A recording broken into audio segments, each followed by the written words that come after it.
दोस्तों इससे पहले मैंने आपको क्लास 10th NIOS का सिलेबस बता दिया था आपको। अगर आपने नहीं देखा तो प्रीवियस वीडियो में जाके आप देख सकते हैं। अब हम देखेंगे यहाँ पे हिस्ट्री शुरू कर रहा हूँ मैं। आधुनिक विश्व पहला चैप्टर, यानी कि इसके दो पार्ट है आधुनिक विश्व के। ये जो है वो चैप्टर नंबर 3 है और इसके बाद आधुनिक विश्व 2 जो है वो आपका चैप्टर नंबर 4 है। इसे इंग्लिश में बोलते हैं modern world first and modern world second. देखिए इंग्लिश वालों के लिए भी प्रॉब्लम नहीं होगी अगर आप इस वीडियो को देखते हैं, क्योंकि मैं ज़्यादातर चीज़ें इंग्लिश में भी क्या करूँगा डिफाइन कर दूँगा। चलिए तो स्टार्ट करते हैं पहले टॉपिक से। देखिए पहले टॉपिक में ये कहते हैं कि 14वीं शताब्दी के समय में हमने देखा था 14वीं सदी में सांस्कृतिक और बौद्धिक तरीके से यूरोप परिवर्तन की राह पे आ चुका था। यानी इससे पहले फ्यूडलिज्म था और फ्यूडलिज्म बहुत ज़्यादा हावी हो चुका था उस समाज पे, और कोई भी चीज़ जब अपने टॉप पे जाती है तो वो डाउनफॉल की तरफ जाती ही जाती है। और देखते हैं कि फ्यूडलिज्म अब ख़त्म होने की ओर आता है और चर्च की पावर बहुत टॉप पे चली जाती है, और चर्च इतना पावर में आ जाता है कि एक नॉर्मल इंसान की ज़िंदगी पे भी चर्च का प्रभाव बहुत ज़्यादा देखने को मिलता है। और जो टैक्स की भी था, आप देखते थे टैक्स जो चर्च लिया करता था वो भी अब बढ़ता ही जा रहा था। तो अब कहीं ना कहीं अंधविश्वास उस समाज की क्या होती है, समाज को पकड़ चुका था, जकड़ चुका वो अंधविश्वास, और उस अंधविश्वास से निकलने के लिए उनको पुनर्जागरण की जरूरत पड़ेगी, जो कि हम चैप्टर में पढ़ेंगे। ठीक है, इस फर्स्ट टॉपिक में आप यही पढ़ेंगे जो मैंने आपको बताया है कि इसमें क्या हुआ कि राजनीतिक क्षेत्र में भी चिंतन और तर्क को बढ़ावा दिया गया। देखिए आप, ये इंपॉर्टेंट लाइन है जो मैंने किया है इसमें, ये वाला हो गया। और राजनीतिक क्षेत्रों में चिंतन और तर्क को बढ़ावा दिया गया, ये हो गया। जीवन के हर पहलू में ये प्रभावित होता है। ठीक है, ये मैंने आपको बताया। देखिए इसके बाद हम देखते हैं कि इस चैप्टर के पढ़ने के उद्देश्य क्या है, इस चैप्टर को पढ़ने के उद्देश्य क्या है। तो उसमें हम देखते हैं कि सबसे पहले जो देखने को मिलता है हमें, अब देखिए कि सामंतवाद क्या है।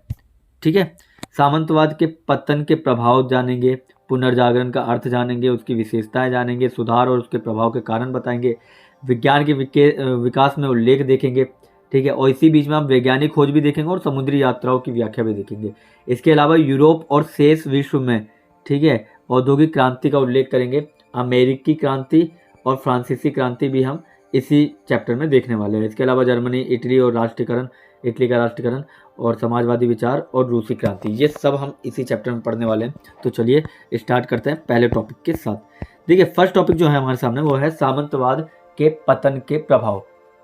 ठीक है, सामंतवाद के पतन के प्रभाव में अगर मैं आपको बताऊं तो इसमें क्या था, पहले तो आप जानिए कि सामंतवाद होता क्या था। देखिए सामंतवाद का मतलब होता है कि एक ऐसी व्यवस्था जिसमें सामंत की जो पावर होती है वो बहुत ज़्यादा होती है। फॉर एग्जांपल अगर आप देखते हैं कि कई सारे किसान हैं उस समय के, तो क्या होता था कि एक जो लीडर हुआ करता था जमींदार टाइप, वो क्या करता था पूरे गांव की ज़मीन पे अपना कब्जा रखता था, और वो कहीं अलग जो किसान होते थे उनसे काम करवाया करता था। ये सामंतवाद बनता है। ठीक है, कई एकड़ में इनके पास ज़मीन होती थी। सामंतवाद एक संस्था के रूप में कई शताब्दियों तक फलता फूलता रहा, लेकिन मध्यम वर्ग के उदय के साथ ही इसका पतन शुरू हो गया। मध्यम वर्ग कौन होते हैं? मध्यम वर्ग वो लोग होते हैं जैसे कि टीचर, लेखक और वकील, है ना, जो कि आज की डेट में देखते हैं ना हम लोग, जो सर्विस करते हैं उनको बोलते हैं मध्यम वर्ग। तो मध्यम वर्ग का जैसे ही शुरुआत होने लगी वैसे ही फ्यूडलिज्म अपने अंत की तरफ जाने लगा, क्योंकि मध्यम वर्ग को इम्पोर्टेंस पता चल गई है अपनी क्या है। ठीक है, और इसी में देखते हैं कि शक्तिशाली राज्यों के उदय और समाजवादी स्वामियों में आपस में युद्ध होने से इसका पतन हो गया।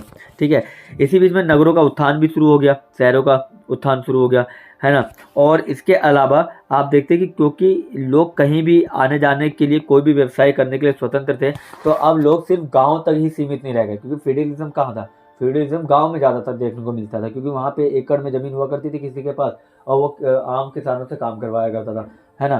तो मगर अब लोगों के पास क्या था, जब उनको पता है मेरे पास ज़मीन ही नहीं है तो मैं क्या करूँगा गाँव में बैठ के, तो वो लोग क्या करते थे, वो लोग शहर की तरफ पलायन करते थे। और इसने कहीं ना कहीं क्या किया, सामंतवाद को कमज़ोर साबित कर दिया। ठीक है, बहुत से लोग सामंती शोषणों से छुटकारा पाने के लिए बाहर जाते थे। ठीक है, भाग जाया करते थे। ठीक है, कृषक को अपने उत्पाद का नगद भुगतान मिलता था। अब जब वो मार्केट में जाएंगे तो उन्हें नगद भुगतान मिल जाएगा, मगर वहीं पे गांव में रहेंगे तो वो क्या करेंगे, सामंतों के अधीन अपना सारी चीज़ें देनी पड़ेगी। फिर सामंत कितने भी कम पैसे दे, उसका कितना भी कम दाम दे, उन्हें एक्सेप्ट करना पड़ता था। मगर अब क्या है, अब शहर में जाके वो बेच सकते हैं। ठीक है, और उसमें उन्हें नगद पैसे मिलते थे, वो भी जितने डिजर्व करते थे उतना मिलता था। सबसे बड़ा कारण सामंती व्यवस्था को खत्म होने का ये था कि शक्तिशाली व्यापारी वर्ग का उदय होने लगा था। आप देख सकते हैं ये लाइन कि शक्तिशाली व्यापारिक वर्ग का क्या होने लगा, उदय होने लगा। और जिसके कारण क्या हुआ कि सामंती व्यवस्था बहुत डीप में जाने लगी। इन्होंने समाज में बेहतर रुतबा हासिल कर लिया जैसा सामंतों के पास था। उन्होंने सामंतों स्वामियों की स्थिति को कमज़ोर करने के लिए, ठीक है, सम्राटों का भी समर्थन लेना शुरू कर दिया और देना शुरू कर दिया। अब इससे क्या था कि सम्राटों को भी सामंती संरचना की कोई ज़रूरत नहीं रह गई थी और इस तरह सामंती वर्ग का पतन हो गया, ठीक है। और अब नए विचारों की क्या होना शुरू हो गई कि नए विचारों के चेतना का आगमन शुरू हो गया, जिसने पुनर्जागरण नाम का एक आंदोलन शुरू कर दिया। अब हम देखते हैं कि पुनर्जागरण क्या है। तो दोस्तों अब हम पुनर्जागरण को पढ़ेंगे। देखिए, पुनर्जागरण का शाब्दिक जो अर्थ होता है उसे कहते हैं पुनर्जन्म, ठीक है। पुनर्जन्म का मतलब समझते ही होंगे आप लोग कि किसी को दोबारा जन्म देना, ठीक है, या किसी दोबारा जन्म लेना पुनर्जन्म कहलाता है। अभी किस तरह से जन्म लेना होता है, देखिए मैंने आपको बताया था कि वो जो समाज था वो अंधकार के समय में चला गया था, इन द सेंस कि वो लोग इतना अंधविश्वासों में घुस चुके थे चर्च के कि अब उन्हें कोई भी चीज़ दिख ही नहीं रही थी, ठीक है। अब उस अंधकार से बाहर भी आना होगा और जब अंधकार से बाहर आएगा तो उनका दोबारा जन्म तो होगा ही होगा ना। तो इसी बात को मैं बोलता हूँ कि इन आंदोलनों ने, या आंदोलन ही थे पुनर्जागरण के, इन आंदोलनों से लोगों के सांस्कृतिक, बौद्धिक, धार्मिक और सामाजिक, राजनीतिक जीवन में कई परिवर्तन आए, ठीक है। इससे क्या हुआ कि इस पुनर्जागरण ने लोगों के क्या हुआ सांस्कृतिक, बौद्धिक, धार्मिक, सामाजिक और राजनीतिक जीवन में परिवर्तन ला दिया और जिसके कारण लोग जाग गए, जो कि पहले जागे हुए नहीं थे बट अब वो जागे हुए लगते थे, ठीक है। यह इटली में 14वीं सदी के आसपास प्रारंभ हुआ था और उस समय इटली छोटे छोटे शहरों में था, ठीक है। छोटे छोटे शहरों राज्यों में क्या था, जैसे कि ऐसे ऐसे करके छोटे छोटे शहरों में अपने आप को डिवाइड किया हुआ था, किसने, इटली ने, ठीक है। अब हम देखते हैं कि इसी समय में क्या होता है कि इस अवधि में शहरीकरण, परिवहन के तीव्र साधन और संचार, लोकतांत्रिक प्रणाली और समानता के आधार पर समान कानून को लक्षित किया गया।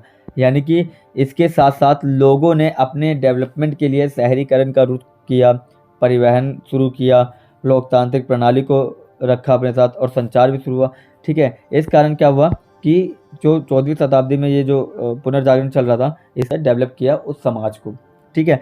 अब इसमें हम देखते हैं कि इसके अलावा हम देखते हैं कि उनमें से कई शहर, जैसे कि प्राचीन रोम जो था वहाँ पे अब क्या था कि पुनर्जागरण बहुत ज़्यादा इफेक्टिव देखने को मिलता है। भवन बनते हैं नए नए, वो भी जो चर्च थे, चर्च के भवन भी देखिए आप जाके रोमन सभ्यता में कितने ज़्यादा अच्छी तरीके से हमें देखने को मिलते हैं। अब देखते हैं कि उसी में एक बौद्धिक केंद्र बनता है जिसे हम लोग किसके नाम से जानते हैं, वेनिस के नाम से जानते हैं। आज भी आपको बताऊं मैं, वेनिस बहुत खूबसूरत है, ठीक है। देखिए, धन के साथ साथ विश्व के चारों कोनों से जो व्यापारी आ रहे थे वो अपने विचार भी लेकर आ रहे थे और इस विचारों ने कहीं ना कहीं लोगों की राजनीतिक स्वतंत्रता और अध्ययन के लिए उपयुक्त वातावरण बना के दे दिया था कि अब लोग वहाँ पे एक नई गतिविधि कर सकते थे, नई सोच रख सकते थे। ये हम उस समाज के अंदर देखते हैं। इसके अलावा अगर मैं आपको बताऊं कि इसमें जो प्रमुख घटनाएं थी इस समाज में, तो कौन कौन सी प्रमुख घटनाएं थी, देखिए सबसे पहले था कि शहरी जीवन के पुनरुत्थान की बात करता हूँ। तो मैंने अभी आपको बताया कई सारे जो शहर थे वो बनने शुरू हो गए थे, उसमें जीवन जो था वो बहुत अच्छा होने लगा था। इसके अलावा वाणिज्य के आधार पर निजी पूंजी बैंकिंग, यानी बैंकिंग सेक्टर को अच्छा बनाया गया, आम लोगों के लिए बैंकिंग सेक्टर बनाया गया। इसके अलावा राज्यों के गठन, अगर हम आगे जाके देखेंगे कि कैसे जर्मनी का एकीकरण हुआ, इटली का एकीकरण हुआ, तो नए राष्ट्रों का भी उत्थान कहीं ना कहीं इसी समय से देखने को मिला पुनर्जागरण से। इसके अलावा हम देखते हैं नए मार्गों की खोज की गई, ठीक है। जैसे हम देखते हैं कि इसी काल में, इसी समय में कई राष्ट्रों में समुद्र के द्वारा लोग व्यापारी बन के आ भी रहे थे और जा भी रहे थे, ठीक है। और भाषा साहित्य के विकास जो कि प्रिंटिंग प्रेस द्वारा लोकप्रिय था। अभी हम आगे प्रिंटिंग प्रेस को डीप में जानेंगे कि प्रिंटिंग प्रेस ने कैसे उस समाज के अंदर एक इम्पोर्टेंट रोल निभाया। समाज में एक तरफ तो समुद्री खोजें हो रही थी, जहाँ पे हम देखते हैं कि अमेरिका, एशिया की कई सारी कंट्रीज़, जैसे यहाँ पे लिखा हुआ अमेरिका, एशिया और अफ्रीका के कई नई जगह पे जाके हम नई नई वस्तुओं को देख रहे थे और वो लेकर भी आ रहे थे और लेकर भी जा रहे थे। और इसी बीच में क्या था, व्यापारी भी एक जगह से दूसरी जगह पे जा रहे थे बैंकों की सहायता से। इस तरह से क्या हुआ था कि उसमें पूंजी को एक इम्पोर्टेंट रोल दे दिया गया था। किसको, पूंजी को। इसीलिए आप देखते हैं आज के डेट में कैपिटलिस्ट, है ना, तो ये शब्द यहीं से देखने को मिलता है हमें कि पूंजीवादी अर्थव्यवस्था उसी समय से बनना शुरू हो चुकी थी, ठीक है। इसके अलावा देखते हैं कि मानवतावाद, क्योंकि देखिए मैंने आपको क्या बताया, एक तरफ तो समुद्री खोज और दूसरी तरफ मानवतावाद के टैलेंट पे, यानी जो उसकी प्रतिभा है उस पर इम्पोर्टेंस दी जा रही थी। ठीक है, इसमें हम देखते हैं कि उन्होंने ग्रीक और रोमन साम्राज्य की जो सांस्कृतिक उपलब्धियां थी उनको अब नए सिरे से लिखी जा रही थी, यानी कि अब क्षेत्रीय भाषा में सारी चीज़ें होने लगी थी। अब ऐसा नहीं है कि किसी इंसान को लैटिन भाषा आएगी तभी वो उस क्षेत्र की चीज़ें पढ़ सकेगा। अब इसके लिए अलग तरीके से भी लोग अपने टैलेंट को दिखा रहे थे। ठीक है, जैसे मनुष्य जो था नए विद्वानों की मुख्य चिंता का विषय बन गया। ठीक है, और इसके अलावा वह मनुष्य की सृजनात्मक क्षमता और इस संसार में खुशी और आनंद को ढूंढने लगा। ठीक है, अब एक तरफ हम देखते हैं कि जहाँ चर्च अपनी पावर को बढ़ाया जा रहा है और वहाँ पे उनकी जो ज़िंदगी है वो विलासिता की ज़िंदगी जी रहे हैं, वहीं पे दूसरी तरफ ऐसे लोगों का वर्ग भी उभर के आ रहा था जो कि मानव की प्रतिभाओं पर फोकस कर रहा था, ना कि मानव के वंशवाद पर। ठीक है, वो चर्च से है, वो कहाँ से है, ये मैटर नहीं करता, उसमें क्या टैलेंट है, क्या प्रतिभा है, ये मैटर करने लगा था। और इस चीज़ को हम क्या कहते हैं, इस चीज़ को हम कहते हैं मानविकी।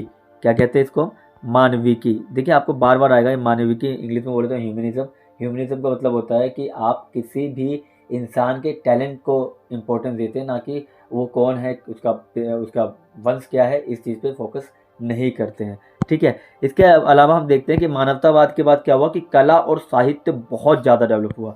अगर हम सबसे ज़्यादा देखें तो कला और साहित्य ही सबसे ज़्यादा डेवलप देखते हैं, क्योंकि और साहित्य में भी क्या हुआ, साहित्य नहीं कला सबसे ज़्यादा देखने को मिलता है। जैसे चित्रकार उस समाज में बहुत ज़्यादा देखने को मिले जो अपना टैलेंट दिखा रहे थे लोगों को। भाई लोगों को भी अब पसंद आने लगा, क्योंकि लोग अपने टैलेंट को जब दूसरों को दिखाएंगे तो ऑब्वियस सी बात है ना, उनको सराहना मिलेगी, प्रेज मिलेगी, तो उन्हें भी पसंद आएगा। इस तरह समाज डेवलप होगा। ठीक है, जैसे कि आप देखिए Leonardo da Vinci, Michelangelo, Raphael Botticelli, है ना, और टाइटेनियन मूर्ति, ये सब मूर्ति कला थे, कलाकार थे। ठीक है, ये मूर्तियाँ अब क्या है, अब इमारत या पृष्ठभूमि से अलग खड़ी थी। ठीक है, क्योंकि पहले मूर्तियाँ और जो अच्छी अच्छी संरचना होती थी वो सारी चर्च के अंदर होती थी, मगर अब क्या है, हर व्यक्ति अपने घर में भी इस तरह की पेंटिंग बनवा सकता है। जैसे कि आपके सामने ये बहुत फेमस पेंटिंग है, आप लोगों ने बहुत बार सुना होगा, लियोनार्डो दा विंची की मोनालिसा। ठीक है, 2001 या 2 में शायद एक चोरी भी हो गई थी, तब ये ज़्यादा फेमस होने लगी थी उसके बाद से। ठीक है, ये एक्स्ट्रा ज्ञान है, इसको ऐसे बस सुन लेना आप। ठीक है, इसके बाद देखने को मिलता है हमें कि इतना ही नहीं, इतालवी राइटर, स्पेनिश राइटर, ठीक है, ये देखिए आप, इतालवी, स्पेनिश, फ्रेंच, जर्मन, अंग्रेजी, इन तरह के भी जो राइटर्स थे वो भी क्या करने लगे, अपने आप को बाहर लेकर आए और अपनी अपनी रचनाओं को बाहर लोगों को समझाने के लिए तत्पर हुए, आगे आए। ठीक है, क्योंकि अब किसी भी तरह का कोई भी प्रतिबंध किसी भी साहित्य पे नहीं लगाया जा रहा था, इससे पहले लगाया जा रहा था। ठीक है, क्योंकि चर्च द्वारा लगाया जा रहा था, मगर अब चर्च की पावर को कम करके इंसान के टैलेंट को इम्पोर्टेंस दी जा रही थी। देखिए इसी बीच में हम देखते हैं कि सबसे ज़्यादा जो इम्पोर्टेंस देखने को मिलती है वो मिलती है कहाँ पे मिलती है, ये प्रिंटिंग प्रेस। ये देखिए प्रिंटिंग प्रेस से बहुत ज़्यादा परिवर्तन आया है। फॉर एग्जांपल आप सुनना कि एक समय ऐसा था कि चर्च ने बोला कि भाई बाइबल में ये लिखा हुआ है, आपको ये मानना पड़ेगा, और आप सोचते हैं भाई बाइबल में लिखा है तो मानना ही पड़ेगा, क्योंकि चर्च के जो फादर है पोप है उन्होंने बोला है। ठीक है, और उस समय ऐसा तो प्रिंटिंग प्रेस था नहीं कि भाई बहुत सारी बाइबल मैं पब्लिश करा दूं और सबके घर में एक एक भिजवा दूं, ऐसा नहीं है। तो इससे क्या होता था कि आप जो बोलेंगे वही सही है। ठीक है, उस समय चर्च जो बोलता था वही सही है। जैसे फॉर एग्जांपल उन्होंने बोल दिया कि भाई, और ये सच है जो मैं बोलने वाला हूँ, कि सूरज जो है वो पृथ्वी के चक्कर लगाता है। ठीक है, उस समाज में ये बहुत प्रचलित था और लोग मानते थे कि हाँ सूरज जो है वो पृथ्वी के चक्कर लगाता है। मगर फिर गैलीलियो और भी कई, केपलर, कॉपरनिकस, इन साइंटिस्ट के आने के बाद पता चला कि भैया नहीं, कि पृथ्वी जो है वो सूरज के चक्कर लगाता है। ठीक है, तो उस समाज में क्या हुआ कि बाइबल का हुआ कि मुद्राकरण कहते हैं इंग्लिश में जो बोलते हैं, पब्लिशिंग। ठीक है, बाइबल की पब्लिशिंग सबसे पहले हुई और बहुत बड़े लेवल पे हुई। ठीक है, अब इससे क्या हुआ कि हर घर में बाइबल जाने के बाद चर्च की पावर और कम होने लगी, क्योंकि वो तो बोले भैया ये तो रॉन्ग नंबर है ना, वो है ना पीके वाला है कि भैया तो रॉन्ग नंबर है, ये तो हमारे साथ गलत कह रहे हैं, ये तो कुछ भी कह रहे हैं, है ना, फिर कोई फिरकी ले रहा है। अब ये सारी चीज़ें उस समाज में फिरकी लेने वाली बात होने लगी, तो चर्च के लिए बस एक ही शब्द यूज होता था, ये फिरकी ले रहा है। ठीक है, अब इसी बीच में हम देखते हैं कि बाइबल की मुद्रित जो थी, लोगों की बड़ी संख्या में बाइबल को पढ़ा गया। ठीक है, इसके अलावा हम देखते हैं कि डेंटे की डिवाइन कॉमेडी आई, उस समय नाटक भी लिखे जा रहे थे, Erasmus in praise of folly, Machiavelli की द प्रिंस। ठीक है, इस तरह की जो चीज़ें हैं ये समाज को कहीं ना कहीं एक अलग राह पे लेकर जा रहा था। इससे क्या हो रहा था कि चर्च की पावर तो डाउन होती जा रही थी, मगर एक इंसान अपने साहित्य का टैलेंट दिखा रहा है, दूसरा इंसान अपने चित्रकारी का टैलेंट दिखा रहा है, और इस तरह पुनर्जागरण ने क्या किया, उस समाज की संरचना को पूरी तरह से बदल कर रख दिया। ठीक है, इसके बाद हम देखेंगे कि जो एक धर्म था उस समय, कैथोलिक धर्म, जो सिर्फ चर्च का था, यानी चर्च ही फॉलो करवा रहा था, अब उसके विपरीत एक और धर्म निकल के आया, जो कि कुछ आंदोलन भी कहते हैं उसे, कुछ समुदाय भी कहते हैं। ठीक है, जिसका नाम था प्रोटेस्टेंट सुधार। ठीक है, और प्रोटेस्टेंट धर्म भी कहते हैं कुछ लोग इसे। आप लोग इस लेक्चर को देखिए, बार बार सुनिए, आपको समझ में आएगा। और क्योंकि देखिए लेक्चर बहुत बड़े हो रहे हैं, क्योंकि NIOS का सिलेबस छोटा नहीं है, फिर से बताऊं तो बहुत बड़ा सिलेबस हो, इसलिए 14, 15, 20 मिनट की तो वीडियो जाएगी ही जाएगी। ठीक है, तो बाकी आप समझदार हैं ही, जो भी प्रॉब्लम या डाउट हो आप कमेंट बॉक्स में पूछ सकते हैं। तब तक के लिए थैंक यू।